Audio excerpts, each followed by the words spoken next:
Hey guys, so today I'm just going to be talking about my 55-gallon reef tank and kind of how I got started in the saltwater fish hobby. So yeah, so I actually set up the 55-gallon tank in February of 2019, but I first got into this hobby in 2017, and I had a 10-gallon tank that I just kind of housed like some corals and a couple of fish and stuff for like 6 or 8 months, and I was like, okay, I need to upgrade now. So then I got a 20-gallon tank, and I had that tank until February of 2019. So that's when I upgraded to the 55. So I've actually had most of the corals and stuff for around 2 to 3 years. So like many of my like acans, some of the mushrooms, the GSP, um, some of the zoanthids and stuff I've had for like 2 years, and it's just been like here. And my first coral was actually one of my rainbow acans. So the first three corals I ever bought was some GSP, a rainbow acan, and some mushrooms. So I still actually have all three, which is kind of surprising because I made a lot of mistakes in that 20-gallon tank. So my salinity, I used a hydrometer, and I used to always think that like the hydrometer would be like slightly off because there was always like salt creep on it. So even when I watched it, I used to think like, okay, well it's probably off by a little bit. So I ended up running my salinity at like 1.031 or something for like a good year, and like all the corals did fine except for euphyllias. Whenever I added euphyllias, they would always just like slowly kind of wither away, except for like this one frog spawn I've had. That one's been doing good for, I don't know, like 2 years now, and it's not grown much, but it's stayed alive, which to me was like amazing because like everybody says that corals are so like finicky and they always die. But for me, fish have been really finicky. I've always had problems with fish.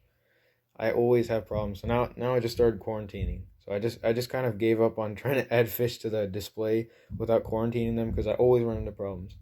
So I actually went on vacation one time, and then I had a fully stocked tank. I had like 10 fish, and then when I got back, I just like literally almost everything had died, and it was a 1 week vacation. So before that, I had been treating my fish because I had found some eggs, so I moved them to a quarantine tank, and I tried to like treat them, but that clearly didn't work because like when I went on vacation for a couple weeks, I lost like basically everything except for like a couple fish. So yeah, and then I didn't learn my lesson. I still didn't quarantine, which was a mistake, which was a big mistake, and I again lost more fish like a couple months ago. I had like almost fully restocked my tank, and again I lost like almost all my fish, which kind of really sucked. So now I'm just like I'm gonna stick to quarantine. I'm never gonna not quarantine anymore. I'm sick of losing fish. So yeah. So now all I have is a leopard wrasse, a yellow tang, and I have a yellow chorus wrasse in quarantine. I've actually had the yellow chorus wrasse for like 2 years, and ever since I added the yellow tang, he just won't come out of the sand. So whenever I see him out, last time I saw him out, I just caught him and I put him in the quarantine tank. So he's fine. I'm probably gonna add him back in a couple weeks. So I actually kind of set up my tank kind of differently than everybody else. I originally started with corals. So like right when I set up my tank, I just put in a bunch of corals. So this was a 10-gallon tank. I just put in a bunch of like random corals and stuff, and they would do okay, until I got my parameters stable. Now they're doing well, but like they did okay. I started to like everybody else. I kind of got the softies, the acans, like the LPS, and then like the easy stuff. And I had a bunch of acans and like zoanthids and green star polyps and just like the generic stuff. And I kind of like that stuff. Some of my favorite stuff. I love leathers. I just cannot for my life keep toadstools, but I love leathers. Like right now, my nutrients are way too low. They're bottoming out because I don't have enough. I don't have enough fish, so I'm working on it. I need to restock. The stores aren't really open right now. Yeah, so I have to kind of figure out some way to restock without doing that. So I actually turned off my algae reactor. So what I basically did for that was I ran a light on the on the like hang on back filter, and it just kind of grew a bunch of hair algae. And like every week or so, I just pull out some, just like throw it away, throw it outside in the garden, and just do that like every couple weeks. And that was a great nutrient export. I really like. If you guys need some like fast nutrient export, just buy like a cheap hang on back filter. Just stick like a powerful, just like a normal um like LED bulb on it, and just run it 24/7. It'll keep your pH stable it'll remove like a lot of nitrate and phosphate, and it's just really great for your tank overall. So yeah. Okay. Anyway, so I was just basically I've always been like into like the LPS. I've never really been to SPS. I'm just sort of getting into it because they're finally growing, and I really see the appeal of it because you can like kind of see the growth, and I really enjoy the growth. It looks really cool. But I've always been into LPS. Like ACANs are like my thing, and they've just not been. I don't know. For the past couple of months, they've not been doing too great because I had a flame angel that would just destroy them. He would just like destroy them, and I finally got him out, and now they're just starting to bounce back. And yeah, I've always been into euphyllias. I for the life of me, I couldn't keep them because my salinity was always too high. Now I can keep them. They're doing good. They're just kind of there. They don't grow much. I don't know why. But for me, chalices, most LPS do really well. And like the easy SPS is fine. You know, they're just kind of, I mean, they used to kind of just sit there, but now they're starting to grow. And you know, like some of the like the easy stuff, the Montiporas, the like the green Slimer acro, the Pasillipora, the Stylophora. I actually really like Stylophora. It does really good. It's really easy. You know, it grows well. It grows fast. It looks nice. Like I have like a giant colony of it, and I've only had it for like 6 months, and I got like a 3-inch frag of it. So it's pretty easy. It does good, and I really do like it. But like I really like LPS more. Like if I could, I would set up a tank of just like Euphilia. But unfortunately, Euphilia is way too expensive right now, so I can't really afford to set up a tank of just Euphilia. And yeah, I really want torches and stuff, but I can't afford it. So yeah. So for the equipment on my tank, I basically what I run is two hang-on back filters for filtration. So like I was saying before, how I use like an algae reactor. One of them is just an algae reactor. So basically what it is it's basically like a LED light, and I just run the light over the filter part of it without any like media or anything, just with like one little like grate to grow the algae, and then I just have the light on it just 24/7.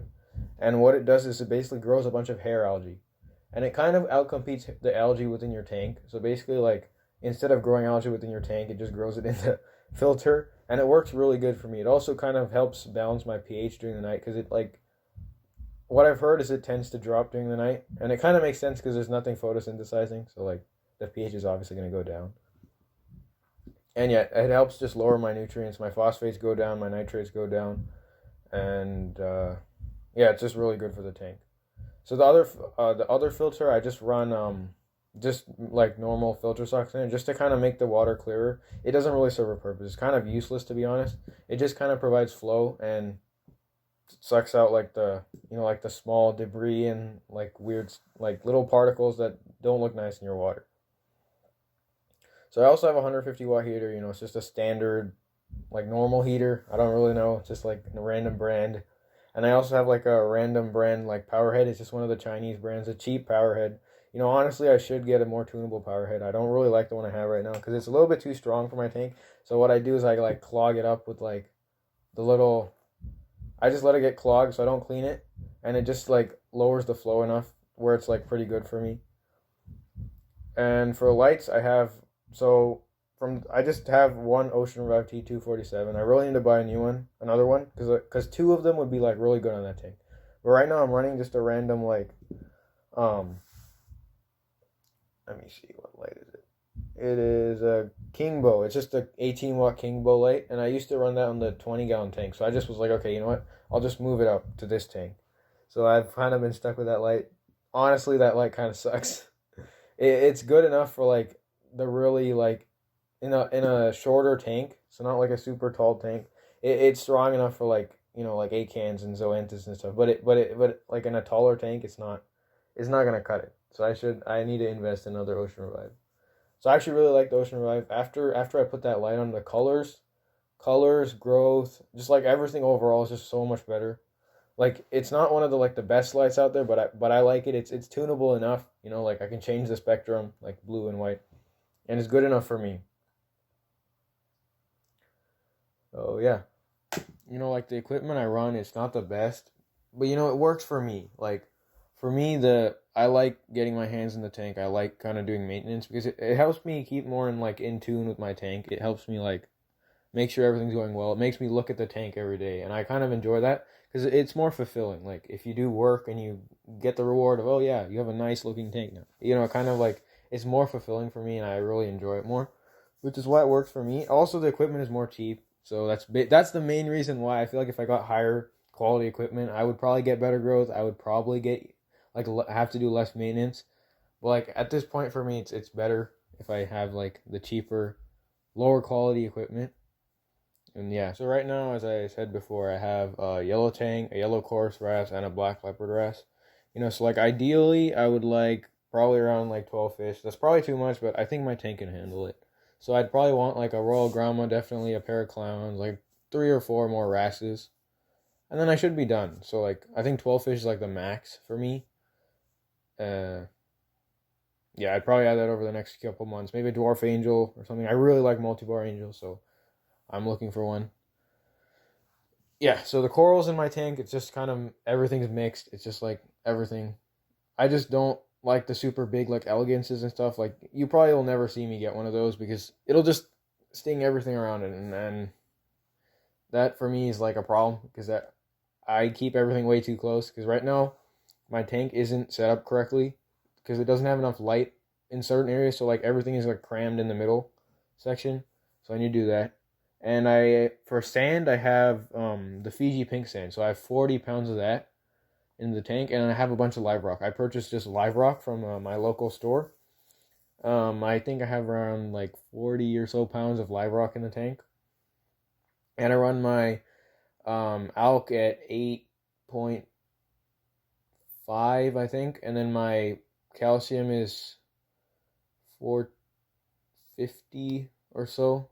And then my magnesium is, I actually don't test magnesium, so I'm not sure what my magnesium is, but I know my calcium's around 450 to 500. Maybe it's a bit high. I think it's around 500. And my alkalinity is around 8.3, and it kind of fluctuates around there. So like weekly when I test, it's usually like a little bit different every week. So I just adjust it based on what I think is needed. So I just dose a little bit of alkalinity whenever I think I need it.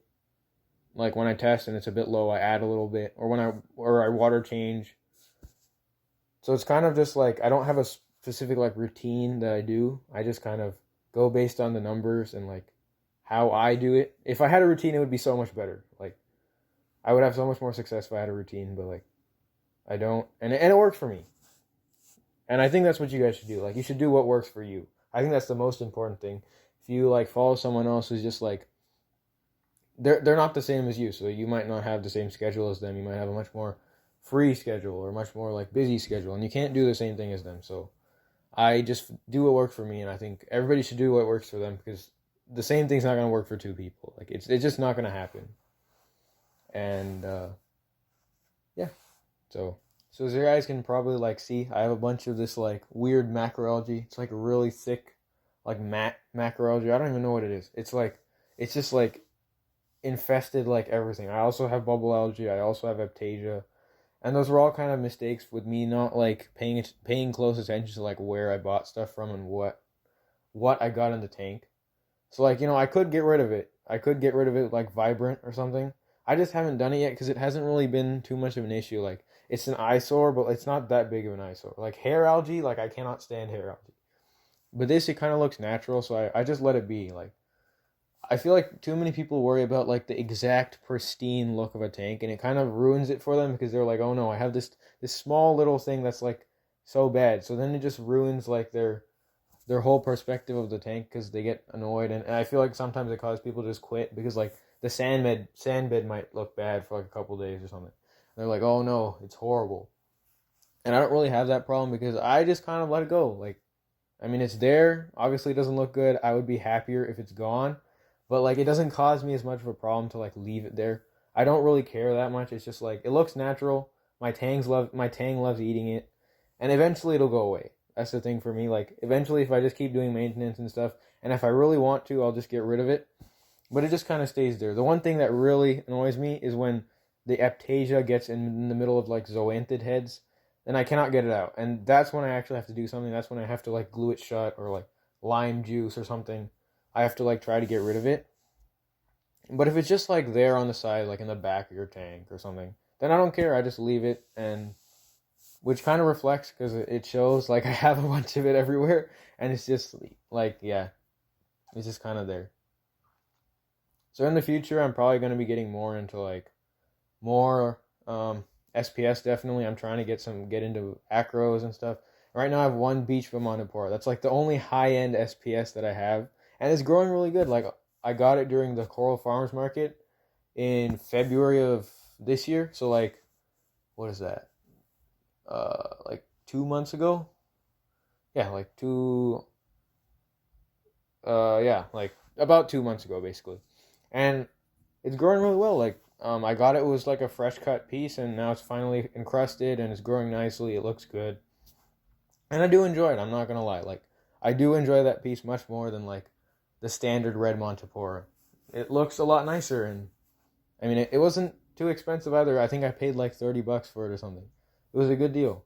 And the other high end piece I have is a bounce mushroom. So I really think you guys should honestly, if you guys like, if you guys are working on a budget, you guys should just try to get some small, like bounce mushroom or some expensive one, like small piece of coral that you know you can grow, and then like trade it for stuff. A lot of these like zoanthids, like the purple monsters, the rainbow incinerators, the rainbow infusions, all that stuff, I just traded. Like I traded like I cut my bounce mushroom in 4 pieces, and then I just traded my bounce mushroom for like one of those random like a bunch of those corals, and then the other person's happy, I'm happy. Like I get more zoanthids, and I just had a bounce mushroom that I just kind of grew out and then got rid of, and I got some coral. So I really think you guys should do that. Like if you guys don't do that already, you should definitely just trade because it works out good for everybody. Like I'm personally very happy. Like I mean, I can just cut the bounce mushroom again. I did that like 8 months ago, and I can just cut it again, and yeah, and do the same thing again, or trade it into the store or something. I also what I do is I use the fresh water. So what my store does is they take trade-ins for like a lot of the fish that I breed and stuff. So then when I trade it in, I just pick up some coral or food or whatever. Just make this hobby like cheaper. So like there's a lot of ways to do that. Like personally, I'm in high school, so I can't really like go out. I can't drive. I don't have a driving license. So I have to get my parents to go and like drive me. So it makes it like more incentivized for them if they don't have to spend money, and I get to do what I want. So yeah, I really enjoyed the hobby. It's really cool. So, and my 55-gallon tank is super low maintenance. I don't think it has to be high maintenance. Like for me, I feed once a day, and I do I think 5-gallon water changes once a month. And I dose like those trace elements. Like I dose a little bit of iodine for the zoanthids. I also dose some phytoplankton stuff to bring my nutrients up. And I don't really do that much maintenance on the saltwater tank. I don't think it's as hard as people say it is. Like a lot, like when I first started, I used to think that saltwater was like super hard. Like everything I heard was like, "Oh my god, it's really difficult." And I was like, and I was kind of like a little kid. I was like, "Okay, you know what? I want to try it. Let's see how it goes." And you know, it went well for me. So I'm just gonna speak from my own experience. I personally don't believe it's very hard. Like you just need to do your research. If you do your research, and you know what you're doing, then you're good. It's pretty simple, easy, and you can do it. You'll enjoy it. It's a really rewarding hobby. Like I'd suggest anybody who doesn't have a tank already or is looking to, definitely just jump in, go for it, and it'll be good. So thank you for watching. Please subscribe. Bye.